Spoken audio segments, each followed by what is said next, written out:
habéis animado esta tarde primaveral, una turbulenta primavera que hace honor al libro, que bajo el título de Fusión nos habla también de muchas conmociones, ¿no?, emocionales, pero sin caer en la literatura del yo, ¿no?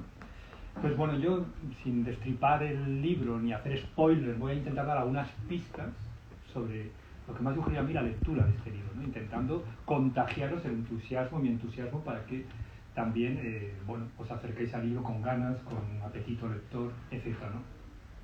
Yo lo primero que diría es que Fusión es una narración de narraciones, ¿vale? Tiene un aire distópico, pero no está exento de poesía, y esto para mí es muy, muy importante, es pura literatura, ¿no?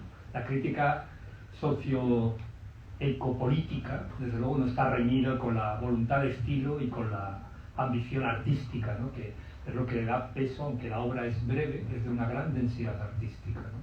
Hay un trabajo literario detrás enorme, después vamos a hablarlo y bueno, yo quería preguntarle a Yolanda para que me contase un poco la cocina, la trastienda de todo este libro, porque bajo su simplicidad aparente se percibe una cuidada y estilada trabajo literario, ¿no?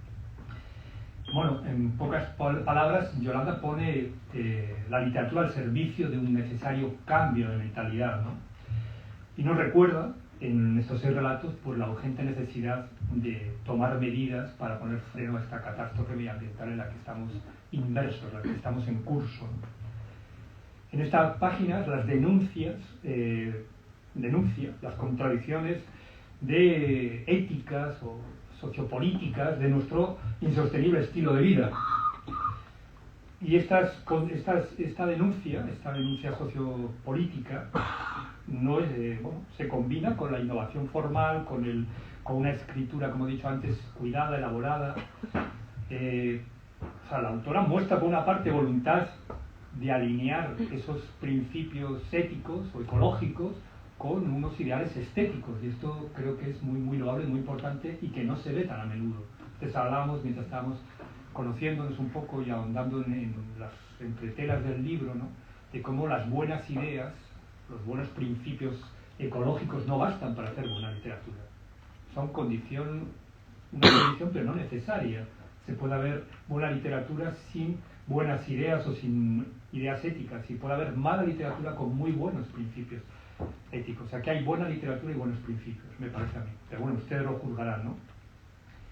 El texto, el libro, recrea con gran pulso literario, por tanto, los desastres que se avecinan si no hacemos nada para frenar la degradación de la biosfera. Y seguimos comportándonos como estamos haciéndolo con imprudente temeridad. De la lectura de estos relatos se desprende la idea de que la industriosa raza humana lleva toda su vida falseando la contabilidad del progreso, al no incluir en el balance los costes ecológicos de sus actividades. El crecimiento se ha financiado con el capital natural que no consta en la factura de la civilización. Y esta es la gran trampa que, sin decirlo de esta manera tan, digamos, filosófica, sino con recursos propios de la literatura, me parece a mí que es una de las ideas centrales del libro, ¿no? Someter y dominar a lo salvaje y a los salvajes fue sinónimo de civilización durante siglos. Ese empeño en domesticar la naturaleza hostil lastra nuestra idea de progreso. Solo si se renuncia a la soberbia antropocéntrica, la cultura humanística podrá hacer realidad sus aspiraciones y mantener viva la fe en el futuro. Antes hablábamos, y después lo vamos a comentar más, de la Exposición Internacional de París, que inauguró en plena época de auge del desarrollismo económico y de la revolución industrial. Fue quizá la expresión del tecno-optimismo con que se abrió el siglo XX, ¿no? Y las contradicciones que hay ahí, las contradicciones que refleja ese comienzo de nuestra época moderna, de ese tecnocapitalismo en el cual estamos inmersos, y cómo ahora, un siglo y pico después, podemos hacer un balance de cómo ha sido este recorrido, ¿no?, el cual la obra de Yolanda hace pues de una manera muy sutil, crea una radiografía sin extraer, diríamos, grandes reflexiones, sesudas reflexiones, sino de una manera muy expresiva, mostrando estas contradicciones, ¿no? Tanto en Fusión como en Oceania, que también publicó, como ha dicho antes Silvia, de Conatus, pone en entredicho los sacrosantos principios de nuestra civilización tecnocapitalista, que son estos que todos sabemos, ¿no? El crecimiento indefinido en un sistema limitado, un crecimiento ilimitado, indefinido, la centralidad, la singularidad, la superioridad del animal humano y el mito del progreso. Mientras contribuye a extender la conciencia de que una sociedad es tanto más desarrollada, más avanzada, cuanto menos degrada la biosfera. La idea de progreso en realidad es un concepto vacío de significado si en su nombre se profana la tierra. Y esto es a lo que estamos asistiendo, ¿no? Y de lo cual estas historias nos reflejan, ¿no? Cuentan, nos hacen hincapié en esto, ¿no? O sea, ¿qué sentido tiene el progreso si en nombre del progreso estamos deteriorando nuestra casa tierra, ¿no? Esos relatos tienen, y esto me ha parecido muy interesante, como protagonistas en primer plano o en segundo plano, animales, ¿no? Los animales cobran un protagonismo y en algunos momentos cobran vida. En el primero, de hecho, vais a asistir a una especie de aquelarre animal, de fantasía, donde las cabalgaduras, las montaduras de las estatuas ecuestres cobran vida y es como una visión onírica, ¿no? No exenta de humor, porque también una cosa que hay que decir es que detrás de esta visión cruda, a veces catastrofista, del progreso, hay también muchas vetas de humor, ¿no? Nos hace reírnos un poco de nuestro propio absurdo, de nuestra propia desdicha, de nuestra propia locura, ¿no? Y es una manera muy efectiva de hacernos reflexionar, ¿no? En otros vemos a los en uno titulado Albopictus imperial, habla de los mosquitos tigre. En otras, por ejemplo, a mí hay uno que me gusta mucho que es Sangre y Latido, que habla Sangre y Latido no, estaba pensando en Seda Salvaje, que habla de las arañas tejedoras de cera, arañas caníbales. En otros la conversión, en el último habla de la selva y ahí salen las termitas y las arañas. Es decir, los animales, los otros vivientes con los que compartimos la casa tierra, que los que compartimos el planeta Tierra, pues cobran un protagonismo inusitado, ¿no? Y nos permiten vernos a nosotros mismos en el espejo de la naturaleza. De alguna manera se rebelan contra la tiranía antropocéntrica, ¿vale? El relato de la historia natural, nosotros hemos considerado los protagonistas de la historia natural y hemos considerado que teníamos un papel preponderante, como hemos contado una historia que es mucho más antigua que nosotros. No olvidéis que nosotros aparecemos en el escenario de la vida, en la fiesta de la vida el otro día. Sin embargo, hemos contado la historia como si fuéramos los absolutos protagonistas, que nos recuerda nuestro papel de secundarios, ¿no? De subordinados, y que si nuestra mala cabeza no lo remedia, pues posiblemente el planeta seguirá girando y orbitando, pero sin nosotros, ¿no? Desde ahí se entiende también el subtítulo, ¿no? 6 ficciones salvajes, ¿no? Que tiene tanto a polisemia ese subtítulo que me parece que es interesante fijarnos en él, ¿no?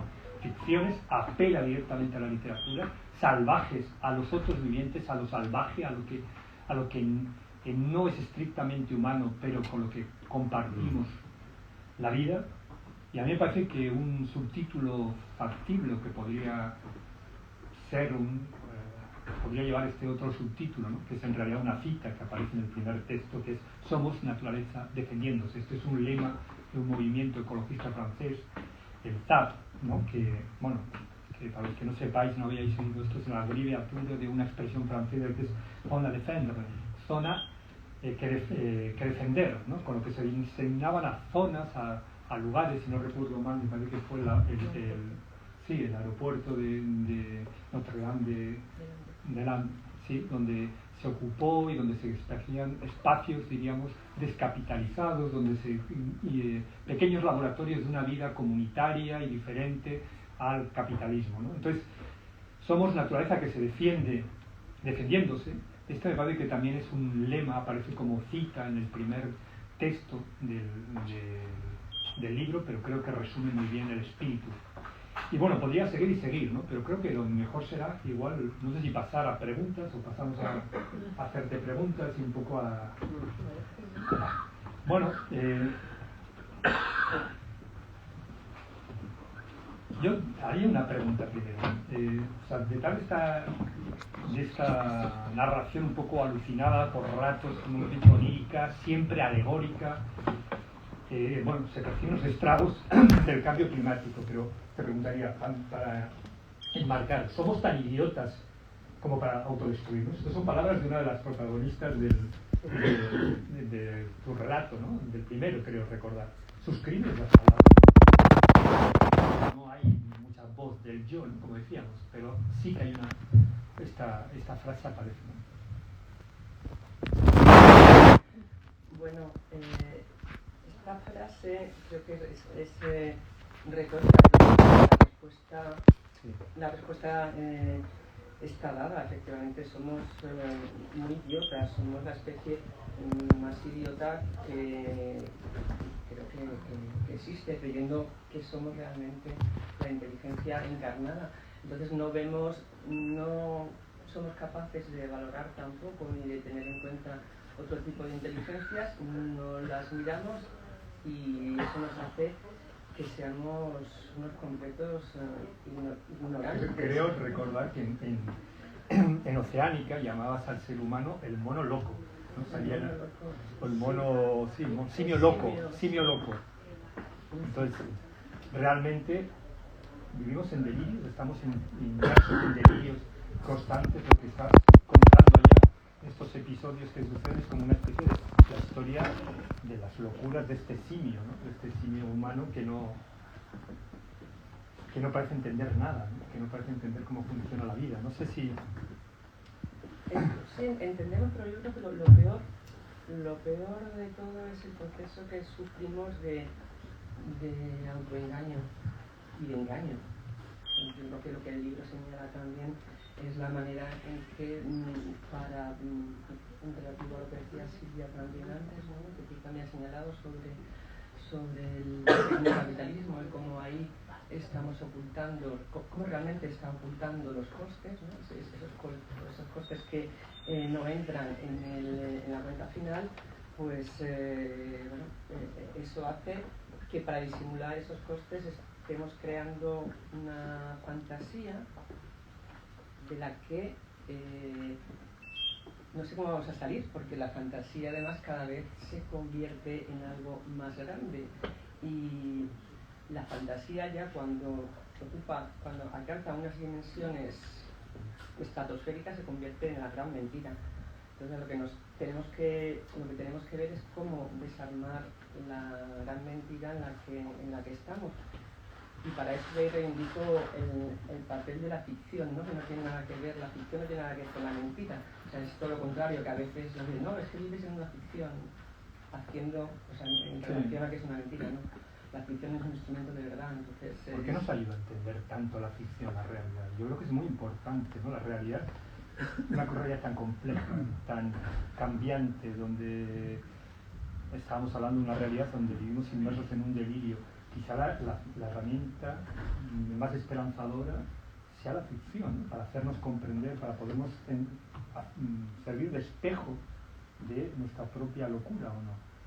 ¿Cómo lo ves? ¿Por qué es importante la ficción? Tiene un poder muy fuerte, que es vincular lo grande con lo pequeño, y ahora mismo el problema que creo al que nos enfrentamos es la capacidad que tenemos de salir de nuestro pequeño yo, nuestro pequeño ombligo, y escalar estructuras, ¿no? Entonces, simplemente la ficción es poderosa porque es capaz de entramar cosas que, por ejemplo, el documental pues lo tiene muy difícil, ¿no? La crónica también lo tiene más difícil, lo puede hacer también, pero la ficción puede entrar en lo íntimo, puede entrar en lo social, puede entrar en lo económico, puede entrar en lo político, puede entrar en lo estratosférico si quiere, ¿no? Entonces, ese pasar de un grado a otro hace que puedas ver cosas que si te quedas en el único plano no ves. ¿Me dejas que lea un fragmento de uno de del final de tu libro? Que es que me parece que a ver si lo puedo hacer. Dice, mira, esto es del último texto, ¿no? Recuerdo que el libro se llama Fusión. Después quiero que nos cuentes, porque no creo que sea inocente el título, ¿no? Creo que es muy elocuente, ¿no? Para ilustrar esa ineludibilidad del colapso climático, colapso ecológico, Yolanda nos pone al final en un texto que se llama Conversión, habla un poco de todos los mensajes que son, nos advierten, nos dan señales de este cambio climático antropogénico, de esta amenaza que se cierne sobre la humanidad, pero que nos satura, ¿no? Nos satura la sensibilidad. Quizá por ahí la ficción tenga mucha razón de existir, de una herramienta útil, ¿no? Dice, se trata de todo documental destinado a la concienciación y sensibilización ecológica. Desastres medioambientales provocados por el consumo humano. Les han bombardeado con cientos en el último año. Recuerda la frase salvavidas. Al igual que la atmósfera y los océanos, la imaginación humana tiene un límite para absorber imágenes tóxicas. Protégete. La coraza emocional y sensorial está bien instalada. Las imágenes rebotarán para que nada duela. Durante unos segundos lamenta haber cancelado la suscripción a los informativos hace meses, cuando el bombardeo de noticias catastrofistas se hizo insoportable. Las revueltas de las víctimas, las muertes en masa, el mar y los vientos enfurecidos, las sequías pertinaces, las inundaciones asesinas, aunque mejor así. La única forma de protegerse de la información tóxica y defenderse de la infundada culpabilización a los miembros de las comunidades es la desconexión. Estamos sobresaturados de malas noticias, ¿no?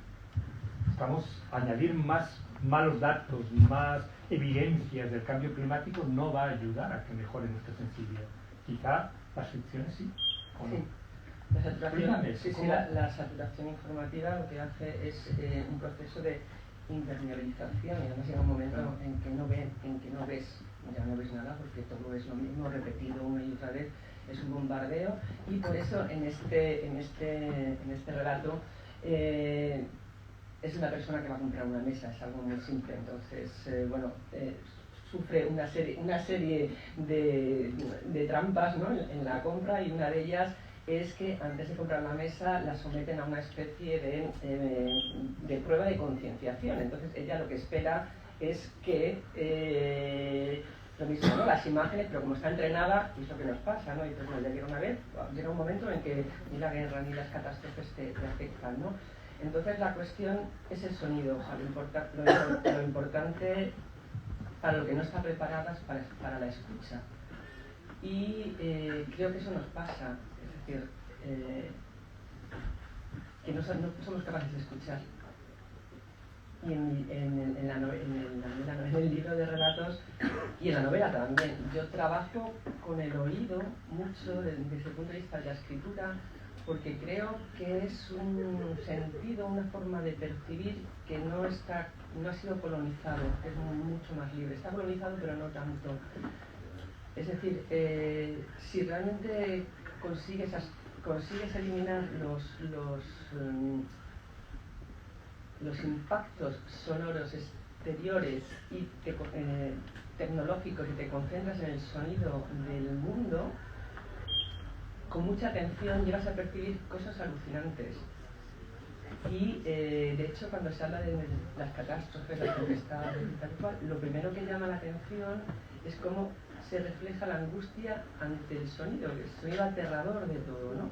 Y eso hace que el sonido te envuelva, y además no te puedes proteger de él, porque puedes cerrar los ojos ante imágenes que no te gustan, pero el sonido no puedes. No puedes. Entonces eso hace que, a esta protagonista lo que le pasa es que ella espera imágenes y no tiene imágenes, tiene sonido, y es lo que no puede soportar. Sí, a mí me parece que esto es muy importante, porque vemos cómo hay una sobresaturación, una lluvia fina de malas noticias que nos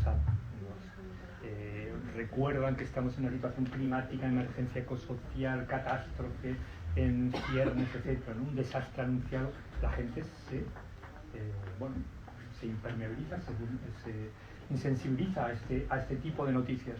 Pero la literatura tiene un espacio ahí muy importante, un espacio que hacer, ¿no? Entonces a mí me parecía muy curioso en este libro, veía que era bajo su aparente superficie, sencilla, muchas veces, se percibía un gran trabajo literario de destilado, ¿no? de concentración, de eludir lo convencional, las convenciones literarias, los lugares comunes, los espacios más transitados, ¿no?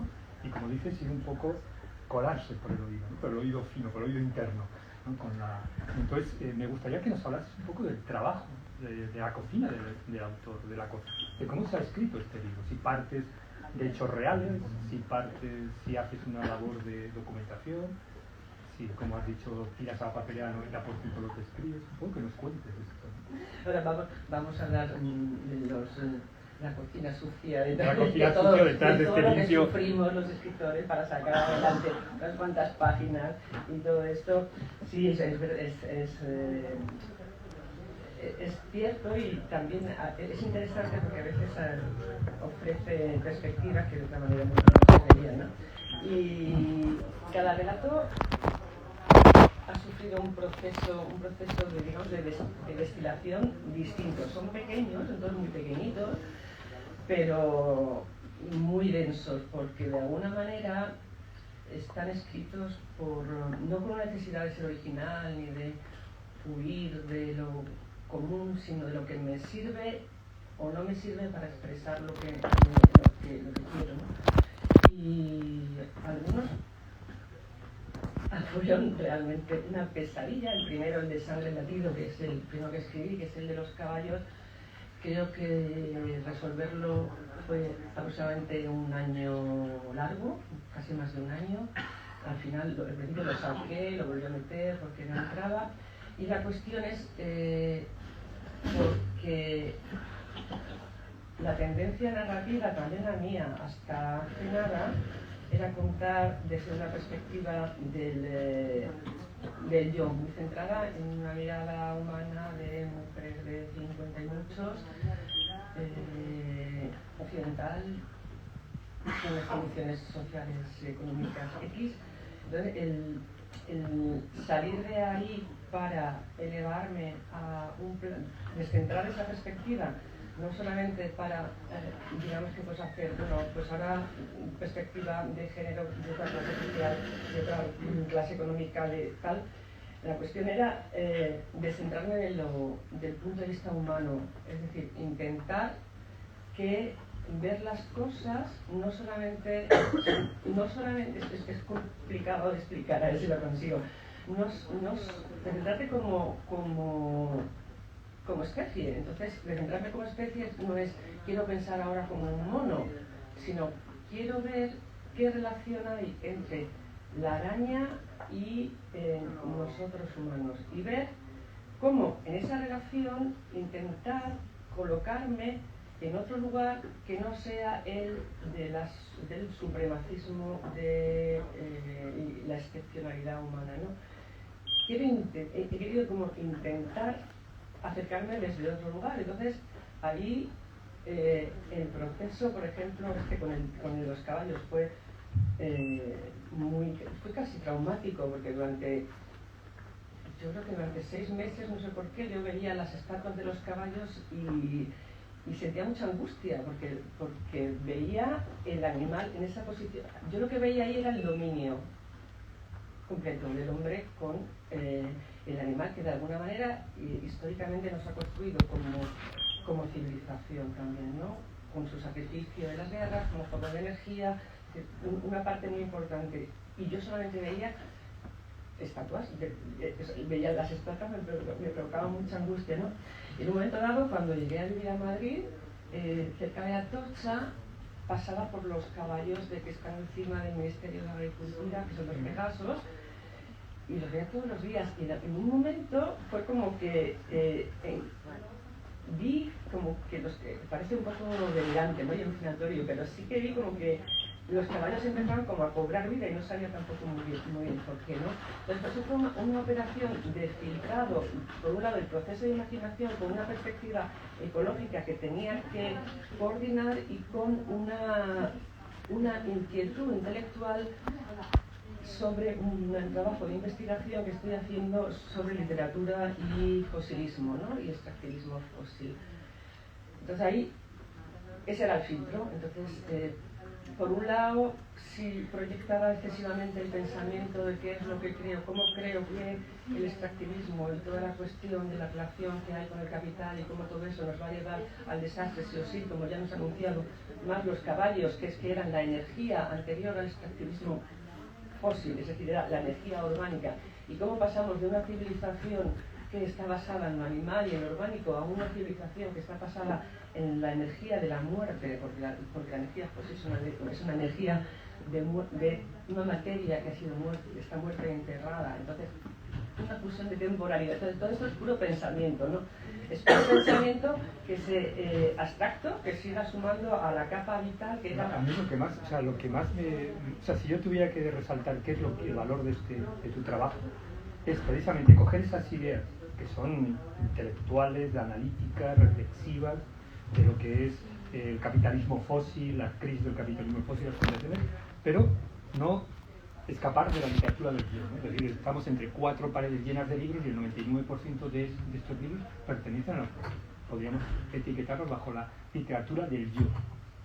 Es salirte de intentar escribir, no, como has dicho, no como un animal, porque es imposible, pero sí desde una dimensión de lo viviente, de lo vivo, ¿no? Por eso lo de las ficciones salvajes me parece que está muy bien traído, ¿no? Pues, con esto que estáis hablando, que justamente me ha parecido cuando estoy leyendo el libro, como he dicho que leído varias veces, pues que hay una ocupación humana de todos los animales, y de repente en algunos de tus relatos, sobre todo en el último, te das cuenta de que ya hay una ocupación humana de los humanos también. Es decir, es como si una energía que nos ha llevado a esa ocupación de los animales, de la naturaleza, llega a un punto en que tiene tal potencia que incluso a nosotros mismos nos ocupa. Porque esta mujer final realmente ya no puede vivir, ¿no? En ese sentido, como humana, ¿no?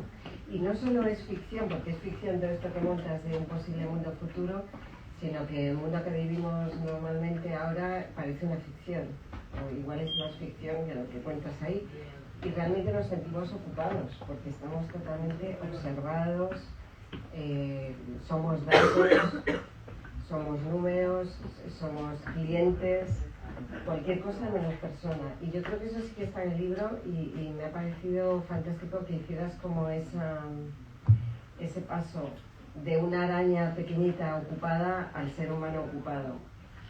Y de ahí entiendo lo que estás diciendo de salir del yo y que ya vernos como todos humanos ocupados, ¿no? Está muy bien escrito eso. ¿Cómo es? Quizás sería el momento de pasar a que hagáis preguntas, sí, o que interroguéis sobre aspectos del libro que os pueden interesar. ¿Sí?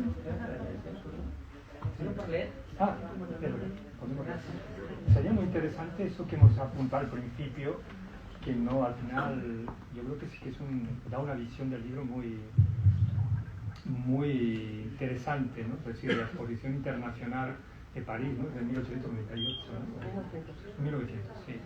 Y con la que es como la exposición que reúne todos los avances de la tecnología y del progreso de su tiempo.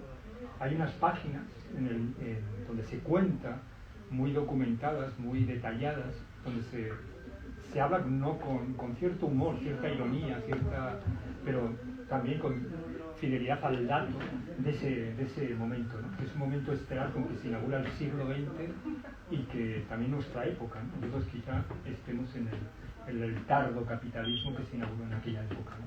Entonces estaría bien de eso, yo creo. ¿Qué te parece? Bien, voy a dar antes una pequeña explicación sobre de qué va el relato. El relato de la exposición de París es el relato de las arañas. Las arañas, en este caso, están elegidas, o sea, me conecté con las arañas por la cuestión del extractivismo animal, porque parece muy claro, por ejemplo, el caso de las ballenas, como dice, ¿no? Que ya se sabía que era la energía. En el caso de las arañas, pues hubo un momento en el que alguien decidió que eran fantásticas para hacer seda. Entonces se dedicaron a cazarlas y a ordeñarlas. Y esta tela viajó hasta con la exposición universal de París, se exhibía lo mejor de la tecnología y también lo mejor de la cultura, la tela de araña era realmente el elemento que conectaba lo salvaje con el refinamiento de domesticación, con el refinamiento humano, ¿no? Era cómo hacer de un animal que vive en la selva de Madagascar,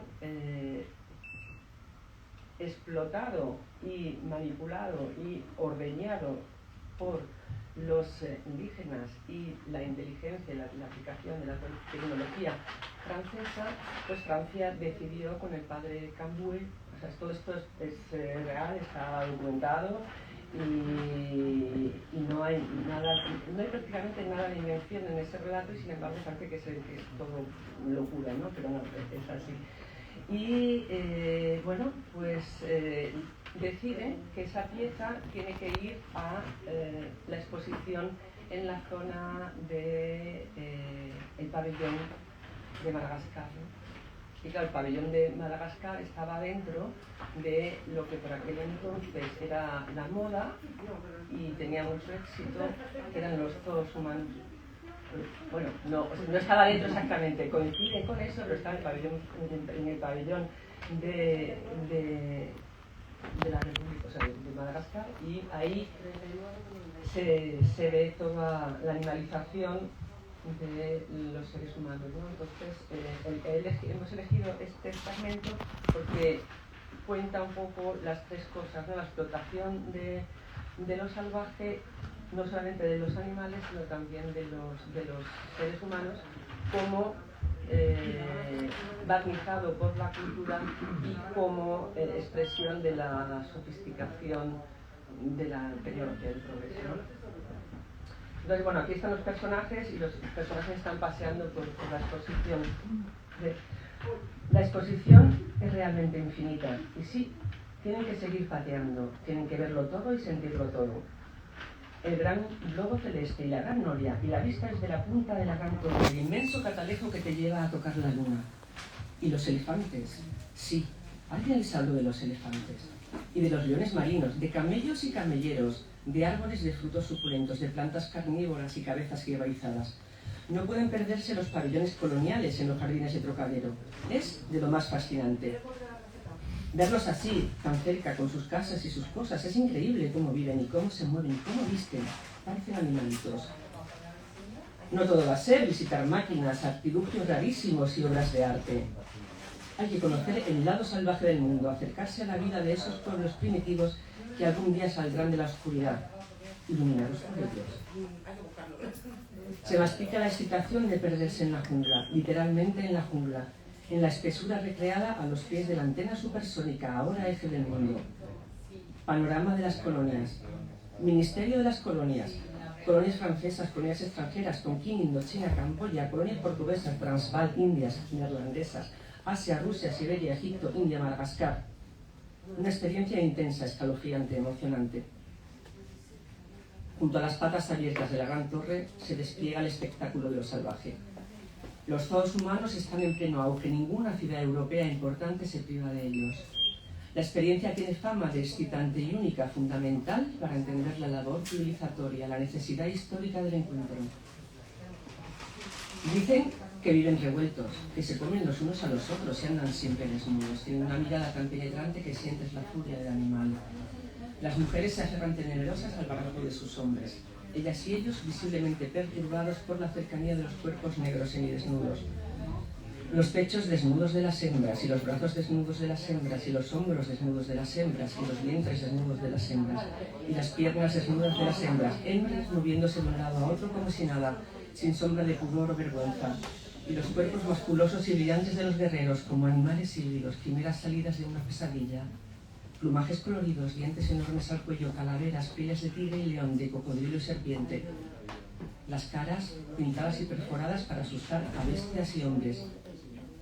Las tribus negras ahí plantadas en el exterior selvático de los pabellones, mirándoles desafiantes, con sus lanzas de acero y las plumas flotando y los golpes resonantes de sus tambores, y esos bailes frenéticos, sin duda llamando al ataque, a la guerra sangriente sin leyes. Bum bum, bum bum, bum bum. El latido de los salvajes se incrusta en el eje del mundo, altera los compases del ensueño luminoso y fantástico. Durante un segundo los hombres blancos sienten la amenaza del macho físicamente superior, mejor dotado para la lucha. Si se enfrentaran en un cuerpo a cuerpo, ellos caerían al primer golpe, correrían y gritarían poseídos por el miedo, pingüinos torpes frente a tigres y leones. En el fondo, esos hombres encerrados tienen motivos para odiarles. Como los bueyes y los caballos antes de la doma. Tienen fuerza, no obedecen leyes y odian, les odian a ellos, se ven sus ojos. Apartan el pensamiento, localizan a los agentes armados para que les rescaten de ese miedo primario. Para eso está la seguridad, los fusiles, los cañones, la ley, el orden, la justicia. Para eso el cercado, el recinto donde los salvajes duermen, las luces y la música. No hay peligro, no van a atacar a nadie, son inofensivos los animales y los indígenas.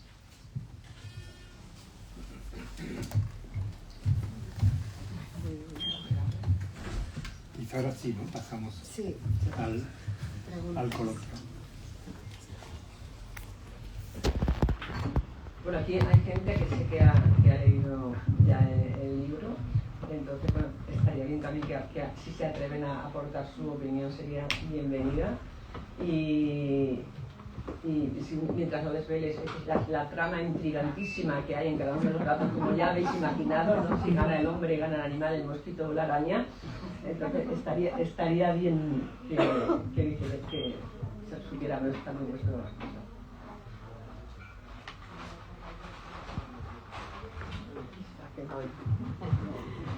Bueno, muchísimas gracias a las tres por la presentación y muchas gracias, Yolanda. Es un libro fantástico, como era Oceánica, ¿no? Bueno, pues entonces, como has dicho, quien ya se lo haya leído, yo me lo leí y primero recomendarlo mucho. Bueno, coincido un poco con Santiago, que el relato de las arañas es fantástico, es maravilloso. Todos son muy interesantes y tienen perspectivas muy diferentes, incluso alguno más íntima que el resto. Y claro, cuando empiezas el libro y vives en Madrid, o bueno, en mi caso vivo en la sierra, pero conoces Madrid, y empiezas a visualizar ese movimiento, ¿no? Vas hablando de los animales y vas reconociendo los edificios, ¿no? Cómo se van moviendo. A mí es un relato que me puso un poco en ese límite que tenemos con la acción social, ambiental, ¿no? Donde o sea, nos interpelas a preguntarnos que incluso las personas más comprometidas con los temas ambientales no estamos haciendo, bueno, no me voy a incluir, no se está haciendo lo suficiente, ¿no? Y que hay un límite ahí que está puesto, ¿no? Entonces, bueno, ese me fascinó. Justamente el texto que acabas de leer también me hace pensar que en ese momento, en ese fragmento que tú leías, yo pensé que obviamente hay un humano que creo que está salvando junto a los animales, ¿no? O sea, de hecho creo que lo haces explícito en algún momento, sutilmente, que tratan, o sea, que un poco están forzados por los franceses y por ese pensamiento colonial a vaciar esas arañas, pero que realmente la convivencia ha sido estupenda. Bueno, y ahora voy a la pregunta, porque hablaría de todos los relatos, pero para no monopolizar. La pregunta es, sé que has hecho una labor de pulir mucho, de cortar muchas cabezas, de sacar muchas cosas, que en todo este proceso, tanto narrativo como de elección de qué relatos, ¿qué es lo que más te ha costado como una escritora que pues tienes que dar una unidad a un texto, pero seguramente hay algo que tuviste que decidir que te costó, porque todas sabemos lo que cuesta, como tú has dicho, ese oficio solitario? Entonces esa es mi pregunta. Como estoy acostumbrada a quitar el 90%, ya casi que me cuesta ni lo sufro, ¿no? Es una disección. ¿Esto lo he apagado? No. Bueno, da igual. Cuento desde el principio con ella, ¿no? Y más que quitar partes del texto, si yo no tengo que renunciar a esto porque no me encaja o porque tal, lo que hago son decenas de reescrituras con filtro, es decir, esto no me sirve porque no suena bien a mí el texto, no me suena porque no porque estilísticamente no esté bien, sino porque digo eso, esta voz es está demasiado cerca de la mirada humana. Tengo que resignificar, o sea, en este libro realmente lo que más trabajo me ha costado es la resignificación de palabras, ¿no? Es eso, pues esto, no llamar a la Torre Eiffel, sino llamarla la gran antena supersónica, o en otro la gran torre, es decir, quitarle a muchas palabras y a muchos conceptos su significado original, o sea, su significado que ya tenemos instaurado, para tratar de darle otro que no se corresponde exactamente con lo que estamos, con lo que esperas. Entonces, ese trabajo fue muy grande. Luego realmente de selección no tenía más. En realidad me falta uno, siempre en mis libros me falta uno, ¿no? Porque de repente hay uno que no entra a tiempo, se convierte en novela. Me pasó con Seda Salvaje, que creía que se iba a convertir en novela, iba a tener que extraerlo, pero al final conseguí dominarlo y no se convirtió en novela y puede estar ahí, organizando y estructurando a los demás. Y en este me faltó el de la Hada, realmente me falta, porque no llegué a tiempo, porque cuando sucedió La Habana es como que se iluminó en mí algo que creo que falta en el texto, o sea, que falta, digo, esto es el 7º relato que no está, pero en este caso no está, porque si me hubiera puesto a hacerlo hubiera tardado unos 6 meses en sacar 15 páginas, entonces bueno, pues el texto ya estaba así, dije ya lo colocaré en otro momento, en otro sitio, ¿no? Y el proceso de selección, de por qué ordeno, supongo que va por ahí también tu pregunta, de por qué ordeno como ordeno, porque he decidido, también fue complicado de decir esto va primero o esto va después.